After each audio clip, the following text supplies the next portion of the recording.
تو اس لیے میں سمجھتا ہوں ان کے جو ایڈوائزرز ہیں they have no idea how to deal with the media. اور ایکچولی اس کی وجہ یہ ہے کہ یہ سمجھتے ہیں کہ میڈیا جو یہ بات کہتے ہیں اس کو پروموٹ کرنا چاہیے. میڈیا کو میڈیا نہیں پروموٹ کرے گا آپ کی باتوں کو. میڈیا چلتا ہی اسی بیسس پہ ہے کہ وہ آپ کی تنقیدی جائزہ لے, کیونکہ آپ تو جھوٹ بولتے ہیں سارا وقت, اور وہ آپ کا ایک مجبوری ہے آپ کی, بیکاز آپ کی کارکردگی ٹھیک نہیں ہے, تو پھر ظاہر ہے جھوٹ بولنا پڑے گا, اپنی کارکردگی کو بڑھا چڑھا کے بات کرنی پڑے گی. تو میڈیا کا تو کام ہی ہے کہ نہ. تو میں یہ سمجھتا ہوں کہ پرائم منسٹر صاحب اس وجہ سے وہ پریشان ہیں میڈیا کے بارے میں, اور سارا وقت کبھی پیمرا کو چھیڑ رہے ہوتے ہیں, کبھی ادھر بندہ لگا رہے ہوتے ہیں, کبھی ادھر. ان کا خیال ہے کہ گفتگو نہیں کرنی میڈیا کے ساتھ, سچائی نہیں کرنی, ٹرانسپیرنسی نہیں کرنی, جو غلطی ہوتی ہے تسلیم نہیں کرنا, مگر اس کو گولی بنا کے دینا ہے لوگوں کو, اور اس کے ذریعے میڈیا کو کنٹرول کرنا. میں جب بھی بات ہوتی ہے نا یہ گورنمنٹ والوں کے میڈیا مینجمنٹ, انفیکٹ اسٹیبلشمنٹ کے ساتھ میڈیا مینجمنٹ نہیں ہے, میڈیا کنٹرول کی یہ بات کرتے ہیں. اور یہ بھی میں آپ کو بتا دوں, پہلے پرانی جو ہماری جمہوری حکومتیں ہوتی تھی وہ بھی یہی کرتے تھے. پیپلز پارٹی کی حکومتیں تو اتنی نہیں کی, مگر میاں صاحب کی حکومتیں یہ کرتی رہی ہیں, میڈیا کو ٹائٹ کرنا, مینج نہیں کرنا, کنٹرول کرنا, اور اس کے ذریعے ان کے پاس کافی لیورز ہوتے تھے. اب کیونکہ وہ لیورز نہیں رہے, پرائیویٹ سیکٹر اتنا بڑھ گیا ہے, تو اب پھر گورنمنٹ جو ہے نا وہ ہائی ہینڈڈ میتھڈس اور دھمکیاں اور پیمرا اور فائنس اور پینلٹیز, یہ ساری بات. اچھا, ابھی آپ نے سیٹھی صاحب گورنمنٹ کی اسٹریٹجی کی بات کی ہے. اب جو یہ 2 نئی اپوائنٹمنٹس ہوئی ہیں, شبلی فراز صاحب کی as federal minister for information, اور دوسرے جو ہمارے ہیں عاصم باجوہ صاحب, ان کی, تو آپ کو لگتا ہے کہ اب کوئی یہ سوچ میں تبدیلی ہے, اسٹریٹجی میں کوئی چینج آ رہا ہے؟ جی بالکل آ رہا ہے. آپ کے سوال سے قبل ایک اور سوال بھی بنتا ہے کہ ڈاکٹر فردوس عاشق اعوان کی چھٹی کیوں ہوئی, تو وہ اسی کے ساتھ سوال جڑ جاتا ہے کہ ان کی چھٹی کیوں ہوئی اور یہ 2 لوگ جو آئے ہیں یہ کیوں آئے ہیں.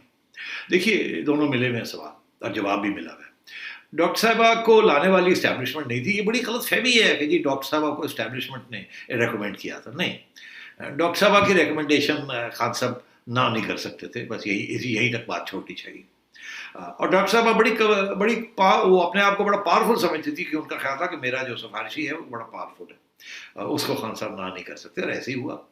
مگر مسئلہ یہ ہوا کہ پہلی بات تو یہ ہے کہ لوگوں نے سمجھا کہ اسٹیبلشمنٹ لے کے آئی ہے, تو وہ ساری جو فضول ہوتی تھی باتیں وہ ساری اسٹیبلشمنٹ کے کھاتے پڑ جاتی تھی. وہ کہتے تھے یار ہم تو لائے بھی نہیں, اور یہ جس طریقے سے یہ مینیج کر رہی ہے یہ تو پورا کام نہیں ہو رہا. اچھا, اب وہ جب بات آتی تھی خان صاحب تک, تو خان صاحب کی اور کوئی بڑی سفارش تھی, خان صاحب کہتے نہیں ٹھیک ہے رہنے دو اس کو. اور پھر ظاہر ہے ڈاکٹر صاحبہ بھی بڑے کھڑکا کے بولتی تھی یہ وہ, مگر بیسکلی ڈاکٹر صاحبہ is not very highly educated in the educated sense, بیچاری تھوڑی سی رف اینڈ ریڈی ہے. تو اچھا, مگر ان کو شوق ہے میڈیا کے آگے بیٹھنا, یہ وہ. سفارش بھی انہوں نے اسی قسم کی کروائی تھی from the very powerful person, اور اس میں کوئی شک ہی نہیں ہے کہ سفارش کے ذریعے ڈاکٹر صاحبہ آئی تھی. اور ڈاکٹر صاحبہ مشرف کی حکومت بھی انہوں نے سرو کیا, پیپلز پارٹی کی حکومت میں انہوں نے سرو کیا, وہ اسی طریقے سے. اچھا, اب بات یہ ہے کہ ڈاکٹر صاحبہ تو چلی گئی, بیکاز آگے جو ہونے کو جا رہا ہے اس کے لیے ڈاکٹر صاحبہ کی ضرورت نہیں ہے. ڈاکٹر صاحبہ کی ضرورت تھی, فواد چودھری صاحب کی ضرورت تھی, جب مطلب ہے کہ او مارو جھوٹ کو ڈیفینڈ کرو, اپوزیشن کی یہ کر دو وہ کر دو, تو اس کے لیے ٹھیک تھا. ایک کانفرنٹیشن اسٹریٹجی چل رہی تھی جس کے اندر پیپلز پارٹی اور نون لیگ کو ٹارگٹ کرنا تھا, اور سارا وقت آن دا روپس جسے کہتے ہیں. تو اس میں ڈاکٹر صاحبہ بڑی کامیاب رہی. فواد چودھری اس سے بھی زیادہ کامیاب تھے, مگر اس وقت پھر ڈاکٹر صاحبہ کی جب سفارش آئی تو فواد چودھری صاحب فارغ ہو گئے. ظاہر ہے کیونکہ ڈاکٹر صاحبہ کی سفارش جو تھی وہ بڑے پیمانے پہ تھی. Let's put it like that, could not be resisted. اب صورتحال یہ ہے کہ جو یہ نائلیاں ہیں اس حکومت کی وہ ساری اسٹیبلشمنٹ کے کھاتے میں جا رہی ہیں.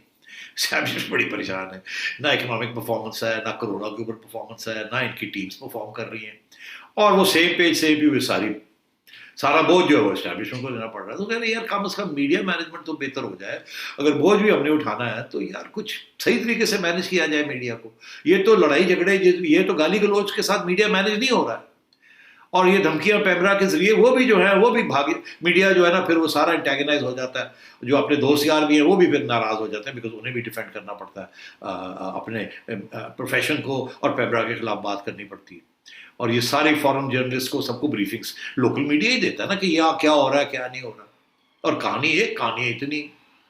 تو اب بات یہ ہے کہ تو یہ سوچا انہوں نے کہ یار ایک تو یہ ہے کہ کوئی ایسا بندہ لایا جائے, جو 2 بندے یا بندے لائے جائیں جو آگے جو ہم کرنے جا رہے ہیں یا جو ہم چاہتے ہیں وہ اس کو مینیج کیا جائے. اب وہ کیا چاہتے ہیں, that is the main issue, کہ وہ کیا چاہتے ہیں جس کی وجہ سے باجوہ صاحب اور فراز صاحب کو لایا گیا ہے. وہ اسٹریٹجی کیا ہے؟ وہ اسٹریٹجی آپ کو شیخ رشید صاحب پہلے سے بتا چکے ہیں. آپ کو یاد ہوگا کہ شیخ صاحب نے 2-3 باتیں کہی تھی, کوئی 15 دن ہو گئے. پہلے انہوں نے کہا تھا کہ یار یہ لڑائی جھگڑے بند ہونے چاہیے, اس وقت نیشنل یونٹی کی ضرورت ہے, اور آپ دیکھیں گے کہ میڈیا کے ساتھ بھی ہمارے تعلقات بہتر ہو جائیں گے اور اپوزیشن کے ساتھ بھی ہمارے تعلقات بہتر ہو جائیں گے. اور میں تو عمران خان صاحب کو ملنے جا رہا ہوں اور میں ان کو یہی تجویز دوں گا کہ یار ذرا آپ لڑائی جھگڑے بند کریں, یہ نیشنل ایشوز بنے ہوئے ہیں, اس میں مسئلہ حل نہیں ہو رہا جب تک ہم, اور ہماری بڑی تنقید ہو رہی ہے کہ نیشنل ایشوز کے اوپر بھی پی ٹی آئی کی گورنمنٹ جو ہے وہ ہم اپوزیشن کی اور میڈیا کے ساتھ لڑائی جھگڑے کر رہی ہے. اس وقت کے اپوزیشن اور میڈیا کو ساتھ لے کے چلنا چاہیے. شیخ صاحب نے یہ پہلے بات کر دی تھی. میں نے آپ سے کہا تھا کہ یاد رکھیے گا شیخ صاحب جو ہے نا جب بات کرتے ہیں تو وہ کسی کی آواز ہوتی ہے. اچھا اب بات یہ ہے کہ اور وہ آواز بڑی اہم ہے اور بڑی پاورفل آواز ہوتی ہے. تو اب کیا ہوا, اب وہی بات ہونے جا رہی ہے کہ شیخ صاحب جو کہہ رہے تھے وہ صحیح ہے. میں نے بھی آپ سے یہ کہا تھا یہ بالکل صحیح کہہ رہے ہیں. آگے آپ دیکھیے گا اپوزیشن کی طرف اسٹیبلشمنٹ نرم رویہ چاہتی ہے اور اسی طریقے کے ساتھ میڈیا کی طرف نرم رویہ چاہتی ہے, بٹ فرم بٹ نرم. فرم بٹ نرم دونوں چیزیں بڑی امپورٹنٹ ہیں. فرم یہ ہے کہ یہ نہیں کہ بٹ طریقے کے ساتھ مینیج کیا جائے اس کو, تھوڑا سا انسینٹیو, تھوڑا سا پیار, تھوڑا سا دھمکی, تھوڑا سا یہ. تو وہ اب 2 طریقے تھے اس کے. ایک تو یہ تھا کہ جیسے ایک زمانے میں کوئی تھوڑی بہت ٹائٹ کرنا تو کچھ پیمرا سے ٹائٹ کروا لیا, کچھ ادھر سے ٹائٹ کروا لیا, ایسے ہی ہوتا تھا. مگر اب یہ فیصلہ کیا کہ ادھر سے نہیں ٹائٹ کرانا ہم نے. اس کی وجہ یہ پھر بدنامی ہوتی ہے, اور سوشل میڈیا پہ تو پھر بہت بدنامی ہوتی ہے, کیونکہ سوشل میڈیا پہ تو کوئی لگام نہیں ہے, وہاں تو لوگ لگے رہتے ہیں. مین اسٹریم میڈیا میں نہیں, ظاہر نہیں ہو سکتا, مگر وہاں تو کون روکتا ہے, پتہ ہی نہیں کون ہے. تو اس لیے وہاں تو اکاؤنٹیبلٹی نہیں ہو سکتی, کوٹ اکاؤنٹیبلٹی ٹائٹ کرنا. مگر ایٹ دا سیم ٹائم پیغام تو دینا ہے, میڈیا کو بھی پیغام دینا ہے کہ یار ہم کر سکتے ہیں. تو سوچا یہ کہ پھر ایسے ہے کہ اگر جانا ہے سرگودا تو بٹھنڈا کے ذریعے جایا جائے. وہ کیسے؟ اب باجوہ صاحب کا جو آنا ہے از دی انڈائریکٹ اپروچ. اگر جب میں بات کروں گا تو ذرا پتہ لگ جائے میں کہاں سے آ رہا ہوں اور میرے پیچھے کون ہے, میرے آگے کون ہے, پیار محبت سے. مگر یاد رہے کہ میں کون ہوں, وہ کہاں سے آیا ہوں اور میرے پیچھے کون بول رہا ہے. تو اس لیے یہ تو بڑا ایک ایسے کہتے ہیں نا کلیور موو ہے یہ, بیکاز عاصم باجوہ صاحب کی جو شہرت ہے وہ 3-4 چیزوں کے اس کے اوپر بیسڈ ہے. ایک یہ کہ انہوں نے سوشل میڈیا بنایا تھا. عمران خان صاحب نے تو اپنی پارٹی کے لیے بنایا تھا نا, انہوں نے اسٹیبلشمنٹ کے لیے سوشل میڈیا بنایا تھا اور بہت افیکٹولی امیج بلڈنگ کی تھی ایک عامی چیز کی. تو آئی تھنک یہاں بھی اس قسم کی ضرورت ہے کچھ تھوڑی بہت, تو اس لیے وہ بھی ضرورت ہے, مگر ساتھ ساتھ ڈائریکٹ نہیں, انڈائریکٹلی. تو ایک تو یہ کہ ہز ایکسپرٹیز جو ہے وہ پریسیڈ کرتی ہے ان کو. دوسری بات یہ ہے کہ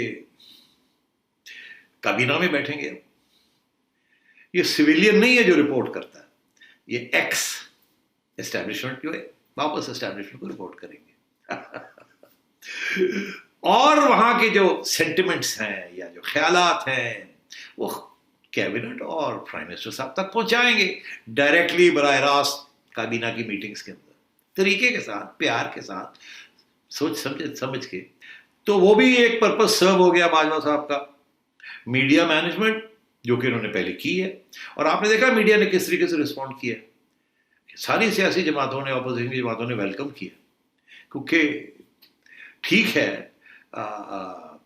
نون لیگ والے ایک زمانے میں جب باتیں ہو رہی تھی جلیل شریف صاحب کی تو خوش نہیں تھے کیونکہ اتنا بڑا امیج بنایا جا رہا تھا, مگر اس کے باوجود ایسا باجوہ صاحب نے بڑے طریقے کے ساتھ اپنے آپ کو ہینڈل کیا تھا, براہ راست کسی کو انٹیگنائز نہیں کیا, ہاسٹیلٹی نہیں شو کی تھی.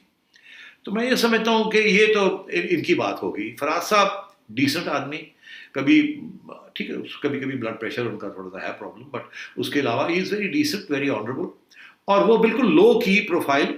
جو شکل آپ کو نظر آئے گی وہ ان کی نظر آئے گی. بیہائنڈ دا سینس جو شکل زیادہ نظر نہیں آئے گی وہ باجوہ صاحب کی آئے گی.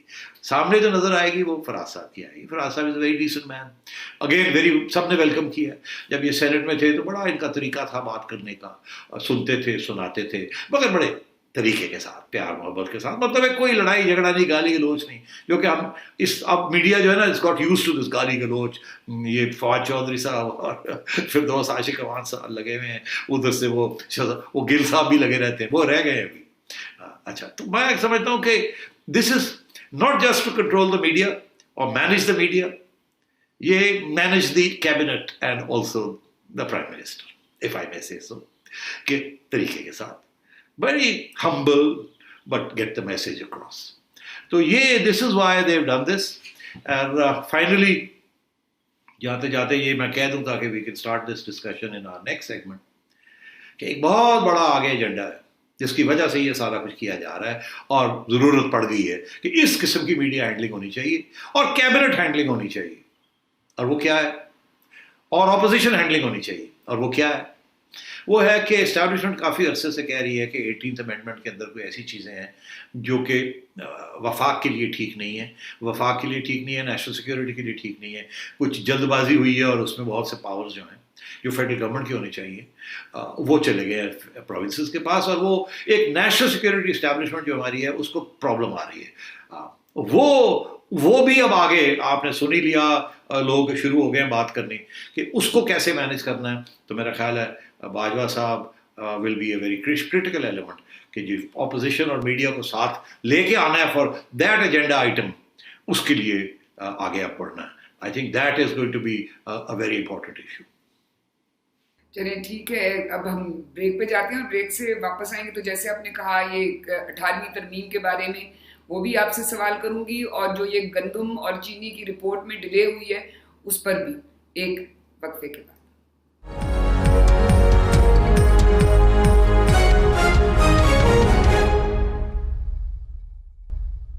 Welcome back. اچھا سیٹھی صاحب, اس سے پہلے کہ میں آپ سے یہ 18ویں ترمیم والا جو بڑا ایجنڈا ہے جس کی آپ بات کریں اس پہ بات کروں, آپ نے اس سے پہلے ایک میڈیا کے حوالے سے بات کی تھی کہ اب حکومت چاہ رہی ہے کہ میڈیا کے ساتھ کچھ بنا کے رکھیں یا کوئی اور چاہ رہا ہے. تو آپ نے کچھ عرصہ پہلے میر شکیل الرحمان کی ضمانت کے حوالے سے ایک بات کی تھی, وہ میں سنوانا چاہوں گی. یہ کیس جو ہے یہ ایک ہیئرنگ یا 2 ہیئرنگ کے بعد ان کو بیل مل جائے گی, اس لیے اس سے پہلے خان صاحب جو ہے کوئی فارن فنڈنگ کیس بنانے کی کوشش کر رہے ہیں. اس کے ایک حوالہ نہیں 2 حوالے دیے ہیں, تو وہ بھی کوئی نہ کوئی کیس ہوگا وہ بنا لیں گے, اس کے اوپر پھر گرفتار کر لیں گے. جیسے یہاں سے بیل ہوگی ادھر گرفتار کر لیں گے, جب ادھر گرفتار کریں گے تو وہ پھر 1 مہینہ نکل جائے گا, پھر اس کے بعد کوئی اور ڈھونڈ لیں گے, ایک کیس سے دوسرا ڈھونڈ لیں گے. تو تنگ کرنے کا ارادہ ہے اور تھوڑا دیر جیل میں رکھنے کا ارادہ نظر آ رہا ہے خان صاحب کا. تو جناب یہ بتائیے کہ آج ان کی ضمانت تو نہیں ہوئی مگر ان کو جوڈیشل ریمانڈ پر 12 مئی تک جیل بھجوا دیا گیا. تو اب آپ کیا کہتے ہیں, ضمانت تو کوئی نہیں ہوئی؟ بات یہ ہے کہ یہ پہلا قدم ہے, ضمانت تو ہائی کورٹ سے ہوگی نا. اب یہ ہے کہ پہلے ان کی جوڈیشل ریمانڈ, یہ بڑی ضروری ہے. اس کا مطلب ہے کہ نیب کہتی ہے کہ ہم نے اپنی انویسٹیگیشن جو کرنی تھی وہ ہو گئی. جب جوڈیشل ریمانڈ ہو جائے, کور انویسٹیگیشن, اس کا مطلب ہے کہ ختم ہوگی اور عدالت سے سمجھیے کہ جو آپ نے کرنا تھا کر لیا, اب ان کو بھیجیں, اب ان کی ٹرائل شروع ہوگی. تو جب وہ وہاں گئے ہیں جوڈیشل ریمانڈ میں, اب اگلا قدم یہ ہے کہ جیسے بھی جوڈیشل ریمانڈ میں گئے ہیں وہ اب اپلائی کریں گے فور بیل. اور میرا اپنا یہ خیال ہے کہ جو میری پیشن گوئی ہے وہ صحیح نکلے گی. آپ دیکھ لیجیے گا, ہفتہ 10 دن 2 ہفتے 3 ہفتے مہینہ بیل ہو جائے گی انشاءاللہ. اچھا جی, چلیں اب آتے ہیں 18ویں ترمیم پہ. مجھے یہ بتائیں کہ یہ حکومت جو اس وقت آؤٹ آف نو ویئر یہ ایک آ گیا پھر سے 18ویں ترمیم کا, انہوں نے سانپ نکال لیا پٹاری میں سے. آپ کو میں سنوانا چاہوں گی کہ کچھ حکومت کے وزراء اس بارے میں کیا کہتے ہیں, اور اس کے جواب میں پیپلز پارٹی اور مسلم لیگ نون کیا کہہ رہی ہے. میرے خیال میں کئی ایریا ایسے ہیں 18ویں ترمیم میں جو چینجز کی گئی تھیں اس کے بعد اس میں گیپس نظر آئے ہیں. ہمیں تجربہ حاصل ہو گیا ہے, تمام سیاسی پارٹیاں ساتھ بیٹھ کے اس کے اوپر کچھ نہ کچھ فیصلہ کر سکتی ہیں. مرکز کو تو جو آپ صوبوں کو آپ ان کا جو حصہ دیتے ہیں جب وہ دے دیتے ہیں اور پھر اپنے اخراجات آپ دیکھتے ہیں, اپنی ڈیٹ سروسنگ دیکھتے ہیں, ڈیفنس ایکسپینڈیچر دیتے ہیں, تو مرکز تو ابتدائی سے سال کے آغازی سے اس کے پاس وسائل ہی نہیں ہوتے نظام چلانے کے لیے. تو اس بیلنس کو درست کرنے کی ضرورت ہے. تو نہ 18ویں ترمیم کے جو فیصلے تھے ان کو وہ ختم کر سکتے ہیں, اور نہ NFC کے حوالے سے. میں یہ واضح کرنا چاہوں گا, موجودہ آئین میں لکھا ہوا ہے کہ اگلا NFC ایوارڈ جو ہے وہ پچھلے کے مقابلے میں اور زیادہ اختیارات دے گا اور زیادہ وسائل شعبوں کو دے گا. تمام وہ شعبے جس کے اندر ڈیولوشن ہوئی ہے وہاں پہ انٹر پروونشل منسٹرز کمیٹی بنائی جائیں جن کا پرماننٹ سیکریٹریٹ ہو. تو جس قسم کی کوئی کمی نظر آ رہی ہے حکومت کو وہ دور کی جا سکتی ہے. لیکن اگر یہ کہا جائے کہ یہ ڈیولوشن کو ریورس کرنا چاہتے ہیں یا یہ 18ویں ترمیم کو تبدیل کرنا چاہتے ہیں تو اس کے لیے کوئی بھی تیار نہیں ہوگا. اچھا, اب آپ نے دونوں طرف کی باتیں سن لی. مجھے یہ بتائیں کہ آخر حکومت اس 18ویں ترمیم کو چھیڑنا کیوں چاہتی ہے, بدلنا کیوں چاہتی ہے, کیا بات ہے؟ دیکھیے, کافی عرصے سے یہ بات چل رہی ہے 18ویں ترمیم کی, اور ایک زمانہ تھا کہ جب PTI اپوزیشن میں تھی تو اس وقت PTI اس کے خلاف تھی. پریزیڈنٹ, آج کل کے جو پریزیڈنٹ الوی صاحب ہیں, اس وقت وہ پریزیڈنٹ نہیں تھے, اپوزیشن لیڈر تھے, اور انہوں نے کہا تھا کہ بالکل ہم چھیڑنے نہیں دیں گے کسی کو 18ویں ترمیم. اچھا, اب کیوں ضرورت پڑ گئی اس کو پھر چھیڑنے کی؟ اس کی دو وجوہات ہیں. ایک تو یہ ہے کہ فیڈرل گورنمنٹ نے جب وہ کنکرنٹ لسٹ تھی اس میں بہت سے سبجیکٹس تھے جو کہ پروونس بھی کرتی تھی, فیڈرل گورنمنٹ بھی کرتی تھی. اب 18ویں ترمیم کے بعد وہ سارے کے سارے پروونسز کے پاس چلے گئے. اس کے ساتھ دو چیزیں ہوئی ہیں. ایک تو یہ کہ فیڈرل گورنمنٹ کا کنٹرول اوور دو سبجیکٹس وہ بالکل نہیں رہا. For example health provincial subject بن گیا, مگر فیڈرل گورنمنٹ نے بھی ہیلتھ منسٹر رکھا ہوا, وہ ایک ریگولیٹری فریم ورک کے لیے. مگر آج کل کے حالات میں ہم سب یہی کہہ رہے ہیں کہ ایک سینٹرل پلاننگ ہونی چاہیے تھی اس کی, اور اس سینٹرل پلاننگ کے تحت فیڈرل گورنمنٹ ہی کرتی نا سینٹرل پلاننگ, سب کو آن بورڈ لایا جاتا, پروونسز کو, باقی اداروں کو, سب کو لا کے اور ایک اسٹریٹجی بنائی جاتی. ہم کہتے ہیں, مگر وہ تو ہو نہیں سکتا because of the 18th amendment. وہ پروونسز جو کہتی ہیں ہم خود کریں گے, ہیلتھ ہمارا سبجیکٹ ہے, آپ کون ہوتے ہیں مداخلت کرنے والے, آپ کون ہوتے ہیں ہمیں بتانے والے. مگر یہ اس قسم کی چیزیں جو ہے نا, like a war, you all have to be locked in together. یہ نہیں ہو سکتا کہ آپ ایک کام کریں اور وہ دوسرا کام کریں. ہسپتال بنانے ہیں بنائیں, مگر اگر ایک ڈیزیز اس قسم کی آ جاتی ہے جو کہ سارے پاکستان میں پھیل جاتی ہے تو پھر ظاہر ہے فیڈرل گورنمنٹ از انوالوڈ نا, اور it has to bring all the provinces together. تو ایک تو آج اس کی ایک ارجنسی مل گئی. فار ایگزامپل میں آپ کو بتاؤں, یہ NCOC جو ہے, national command and operation centre, یہ کیسے بن گیا ہے؟ انڈر دی 18th امینڈمنٹ اس کی تو ضرورت ہی نہیں ہے, اور بن ہی نہیں سکتا. It's illegal. اس کی کوئی ایگزیکٹو اتھارٹی نہیں ہو سکتی, ایڈوائزری ہو سکتی ہے for the federal government and the provinces, but no legal authority to implement its actions. وہ آ جاتے ہیں, چیف منسٹر بات سن لیتے ہیں, they are under no obligation. مگر ہم تو یہی سارے کہہ رہے تھے نا کہ کرونا کے لیے ایک پالیسی ہونی چاہیے ہر جگہ پہ, خواہ وہ لاک ڈاؤن کی پالیسی ہو, خواہ وہ ٹیسٹنگ کی پالیسی ہو. یہاں تو ایک دوسرے کے خلاف وہ کہتے ہیں ہم نے اتنے ٹیسٹ کر لیے, وہ کہتے ہیں اتنے کر لیے, انہوں نے وہاں سے منگوا لی, انہوں نے یہاں سے منگوا لی, انہوں نے یہ بند کر دیا, عمران خان جا کے کہتے ہیں کھول دو, یہ کہتے ہیں بند کر دو. Total caves. اس قسم کی کمانڈ اینڈ کنٹرول اتھارٹی جو ہے, اٹ نیڈز اے لیجیٹمیسی. تو انڈر دی 18th امینڈمنٹ یہ ایک اوپن چیز رہ گئی ہے, بڑا مسئلہ بن گیا. مگر اس کے علاوہ ایک اور بہت بڑا ایشو ہے, وہ یہ ہے کہ 18th امینڈمنٹ کے بعد بہت سے جو نیشنل فائنانس کمیشن ایوارڈ جو تھا نا وہ سیٹل ہو گیا تھا, اس کو اب چھیڑا نہیں جا سکتا. پہلے یہ ہوتا تھا کہ فیڈرل گورنمنٹ بلاتی تھی, وہاں بیٹھ کے ہر سال نیگوسیشن ہوتی تھی کہ اتنے پرسنٹ آپ کی اتنی پاپولیشن بڑھ گئی ہے, نہیں اتنی بڑی, اتنا ہے فیڈرل گورنمنٹ کا. 18th امینڈمنٹ کے بعد انہوں نے وہاں اس کو سیمنٹ کے اندر پکا کر دیا. یہ اگر آپ نے 100 روپیہ فیڈرل گورنمنٹ نے اگر کمایا ہے تو 15 روپے آپ کی ایڈمنسٹریٹو کاسٹ ہیں, اور جو باقی جو 85 ہے اس میں سے آپ 15 اور لے لیں, اور جو رہ جاتا ہے 60% 70% وہ اکارڈنگ ٹو پاپولیشن آپ نے اتنا سب پروونس کو دینا, اور واپس نہیں لے سکتے آپ, وہ چلا گیا وہ. اب پرابلم یہ بن گئی ہے کہ ساری جو ڈیٹ سروسنگ ہے ملک کی, جو کہ ٹوٹل بجٹ کا 40% لے جاتی ہے, فیڈرل بجٹ کا, اور ڈیفینس 40% وہ لے جاتی ہے, تو وہاں